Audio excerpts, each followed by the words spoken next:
So another day, another fault, and we'd had a call saying that the RCD was tripping again fairly frequently, but again, every time they tried to isolate it, it was on different circuits that seemed to be causing the problem. So we got straight into it again, and this seemed all very familiar with the one that I'd done the other day. That being the case, we got the stuff out and started investigating straight away. Went straight back to it again like I did the other day with the neutral and earth probes, and straight onto it. Got the torch up so I could see a little better, and then went straight into the neutral and earth bar again. I was immediately checking for continuity given what had occurred on that fault the other day, and the symptoms just seemed to be very familiar. Quick check of the RCD physically and with the tester as well, and it seemed to be working okay, so we started straight on with the circuit testing. And again, we had continuity between neutral and earth again, so I did the same process as last time and started disconnecting neutrals to try and see if we could isolate the problem. And again, this time it was on a ring circuit. There it went. And the benefit of doing this was it immediately led me to one specific circuit rather than having 10 circuits. I had to try and identify where the fault was. It led me straight to the circuit in question, which was the kitchen ring circuit. Once I disconnected the cables from the board, the fault on the bars had cleared, and I just wanted to double check on the circuit itself, and again the fault came back, so we knew it was definitely that circuit.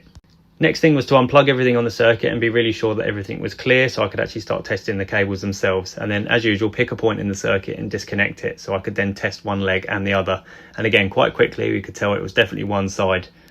Normal process from this point, as I've explained before in previous videos. You just have to start breaking it down, going socket to socket, splitting it halfway through, and keep testing the cables until you get to a point where you find that it's one particular cable.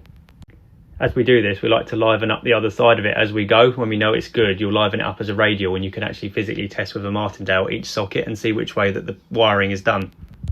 It's all just process of elimination, slowly livening up sockets and working out which one has the faulty leg. And eventually we got to this point in the hallway here. You can see I'm just testing continuity here.